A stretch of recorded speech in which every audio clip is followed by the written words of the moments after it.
when you are not really bothered about, so it comes in handy when you are not really bothered about the specific probability spaces, but you are instead concerned only about the distributions. Okay.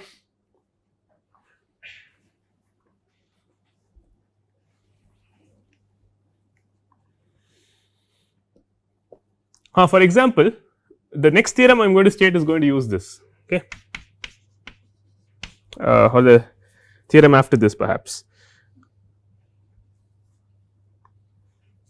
So, if x n converges to x in distribution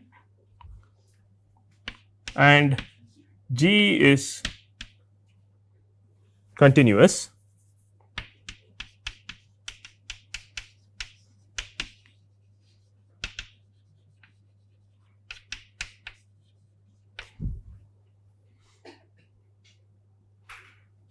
okay. So, G is continuous, then G of x n converges to G of x in distribution.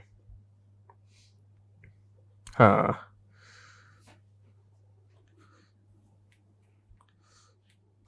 So, here we will use Korokot's theorem. So, we are saying that if G is a continuous function, so if x n converges to x in distribution, then G of x n converges to G of x for continuous function G. Okay. See, the way to prove it is as follows. Actually, you will agree with me that if x n converges to x almost surely and G is continuous, you will agree with me that G of x n converges to G of x almost surely. Why is that true?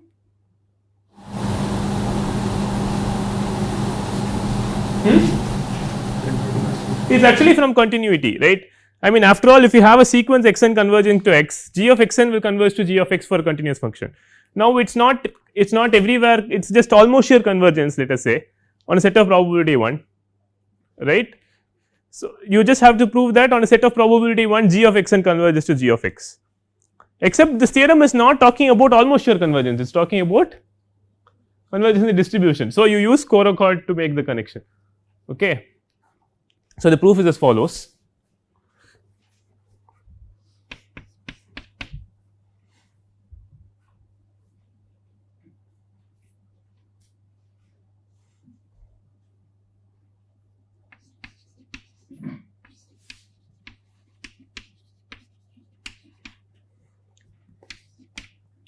So, there exists y n converging to y almost, see by writing there exists y n converging to y almost surely, I mean in that sense, right, they have the same distribution, they may be in a different probability space.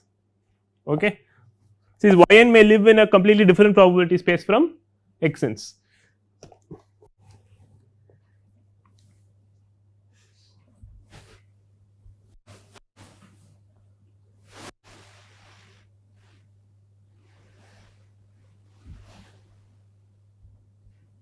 Y n converges to y almost surely. Next, since G is continuous,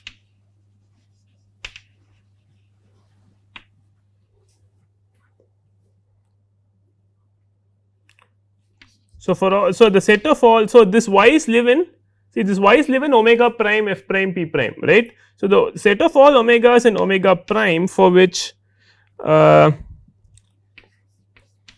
G y n converges to G y is at least as big as the set of all omegas in omega prime for which y n's converge to y.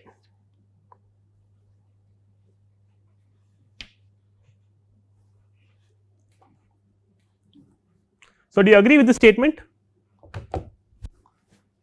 So, okay, these y n's converging to y happens almost surely and these y n's live in some other probability space, that is by Korokot, right.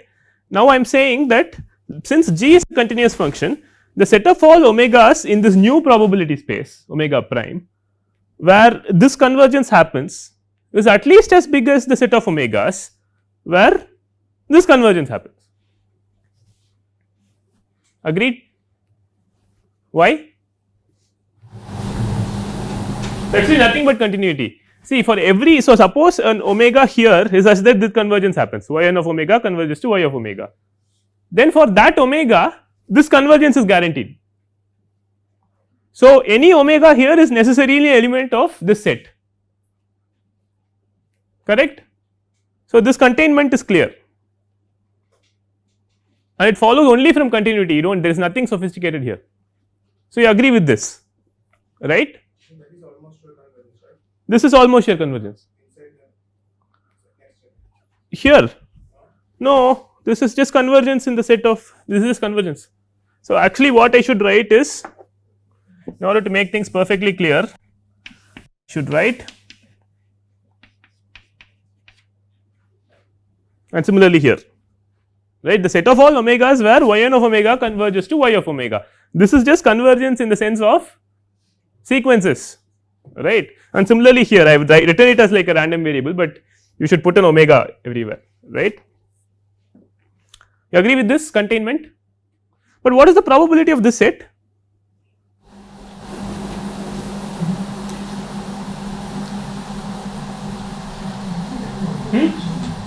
One, right. Therefore the probability of that set must be greater than or equal to 1 and therefore must be equal to 1, right.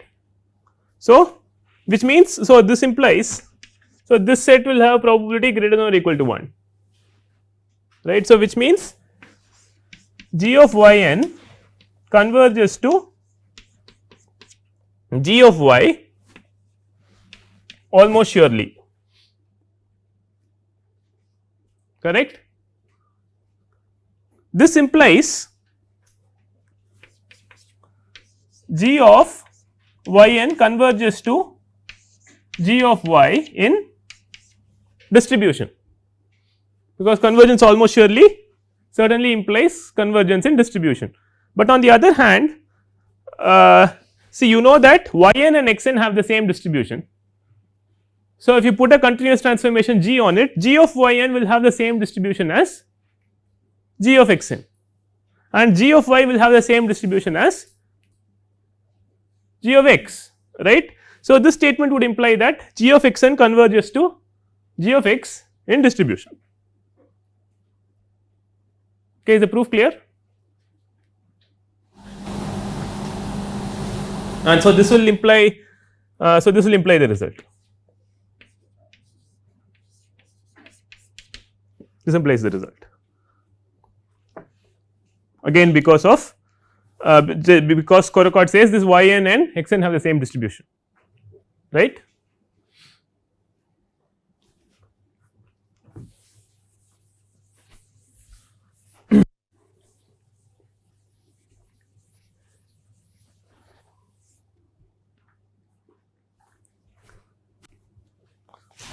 Any questions?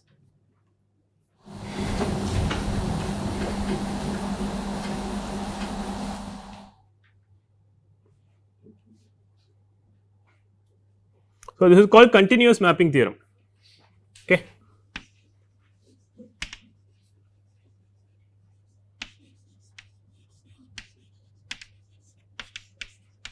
So convergence in distribution is preserved under continuous maps, okay.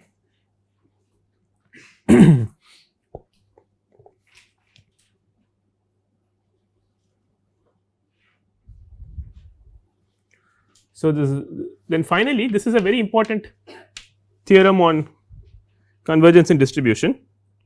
This is theorem, well this is, so this is chapter 7 Grimet and Sturzaker, theorem 19, okay. I will prove one direction and leave it, okay. So the theorem says if x n converges to x in distribution, okay, sorry. So x n converges to x in distribution if and only if for every bounded continuous function g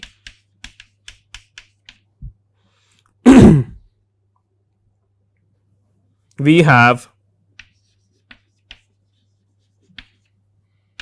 expected gxn converging to expected gx.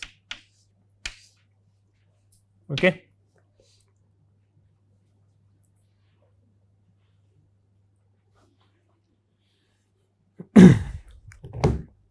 So, this is an important theorem. This says that xn converging to x is equivalent to saying that for every bounded continuous function g of xn converges to g of x. Okay. So, there are two theorems to prove here. Okay. So, one is that if you have convergence in distribution, then no matter, so then you pick any bounded continuous function, then you have this expected gxn converges to expected gx. So, what is the sense of this convergence? The result is numbers. Okay. So, this is expectation, this is some number, this is some number, this is some sequence converging to some number. Okay. So, the easy part is proving this direction. Okay. The more challenging part is proving the converse. Okay. So, I will just prove one direction. Okay. Converse requires more work. Proof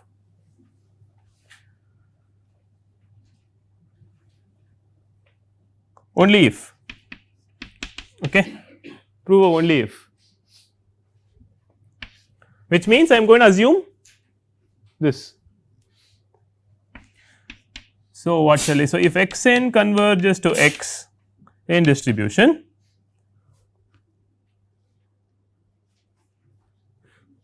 then gxn converges to gx in distribution, correct?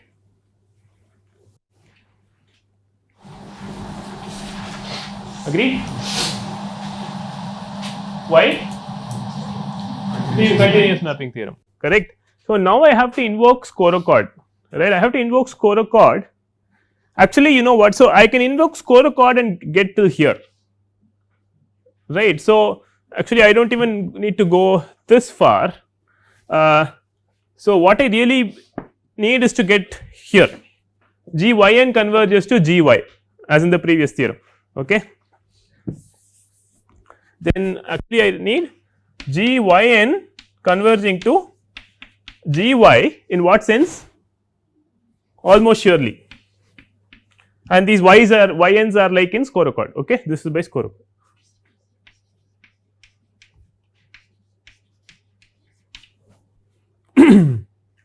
These yns live in some different probability space, not in the same as xn. Now, so now what happens? Now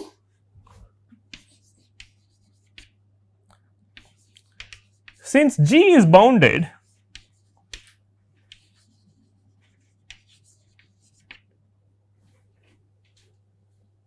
expected G of yn converges to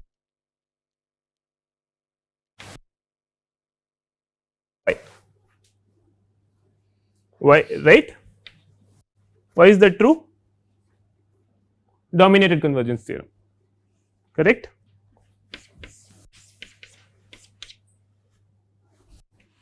But yn and yxn have the same distribution and y and x have the same distribution, right? So, this implies expected gxn converges to expected gx. Okay.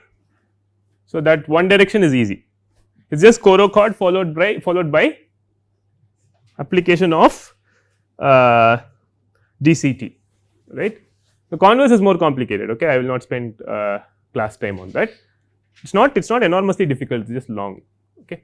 So, the reason this theorem is important is because in more complicated spaces, this is taken as the definition of weak convergence. Okay. So, these xn's are just real valued random variables, right. So, you can define convergence distribution in terms of convergence of CDFs, right, but in more advanced probability these xn's may take values in some Hilbert space or some complicated spaces. It may not just be real valued or Rn valued even, it may take values in like some Polish space or something. In the case you cannot talk about convergence of the CDFs, in that case you only talk about this. So, you take this as the definition of weak convergence, okay. That is why this theorem is important.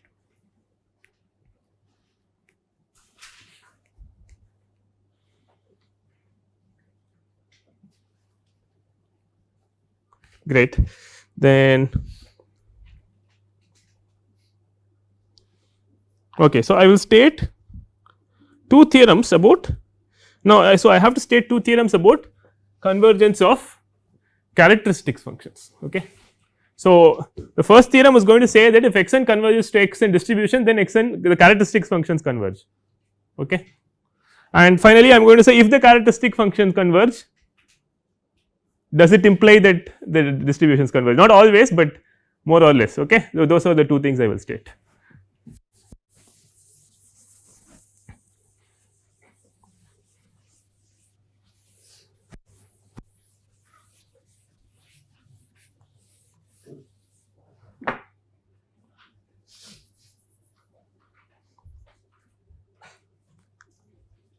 Theorem: if xn converges to x in distribution, then Cxn of t converges to Cx of t for all t, okay. So, convergence in distribution definitely implies convergence of characteristic functions.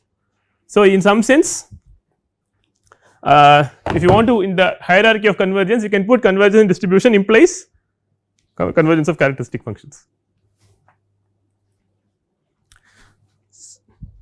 Cx of t for all t, right. Now, how does this follow?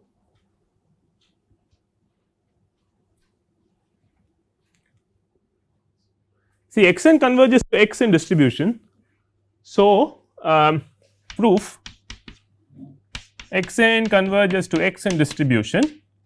So, yn converges to y almost surely by score accord, right, and yn and xn have the same distribution, y and x have the same distribution, okay, fine.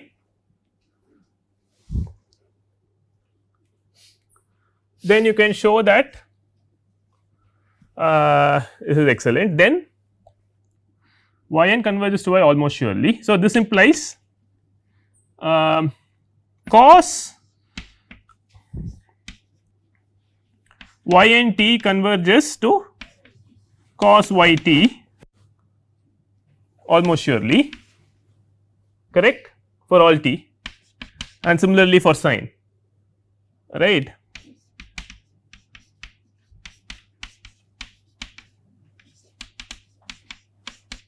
Right, both for all t.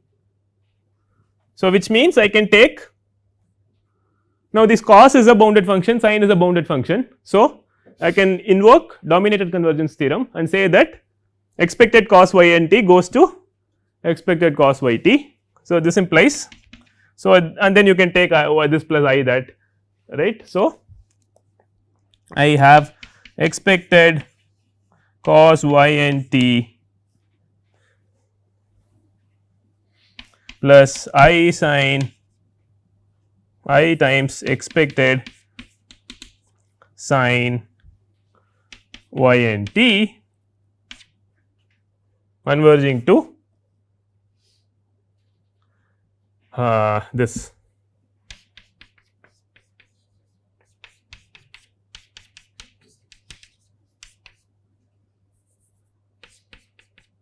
expected sine y t expected sine y t for all t, right. This is because of by dct, and so that is your characteristic function of yn, right. So, this means that Cyn of t converges to Cy of t for all t, but Cyn of t is equal to see x n of t, because they have the same distribution. See, after all, the characteristic function only depends on the marginal CDF of y n's and x n's respectively, right, correct, understood. So, this is why in this Colocott theorem is very useful, right, because it helps you to go to a new space where you can invoke all these DCT and MCT and so on, and then come back to the space you want. Okay. This proof clear?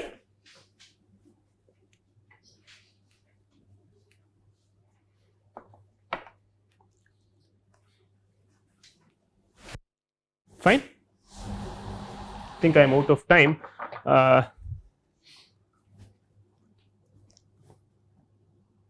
So maybe I will just state the next theorem and explain it in the next class. Okay.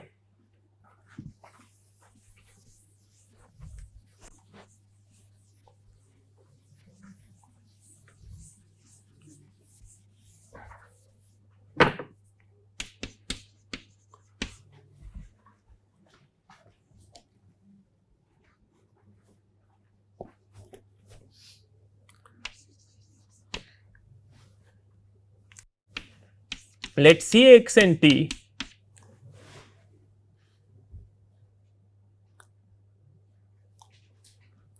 converge to a valid characteristic function C x of t.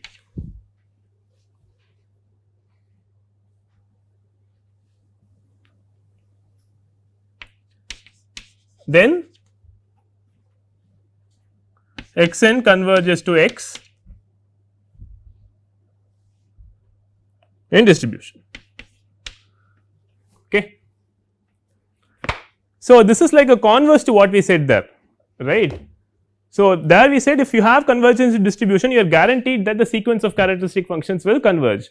Now, here, so I mean I have not stated it really properly. So, but you are saying here that the limit of your sequence of characteristic functions is another valid characteristic function, then you have convergence in distribution. Okay. The problem is sometimes you may have a sequence of characteristic functions whose limit function may not even satisfy the properties, those non-negative kernels and equicontinuity, uniform continuity and all that, right. So, those property may not be satisfied by the limit function, in which case there is no question of the limit function even being a characteristic function, right. But if that problem is not there, if the limit is in fact a characteristic function, then you have convergence in distribution. Okay. So, it is not a full converse in some sense, it is a converse with a caveat. Okay. We will take it tomorrow.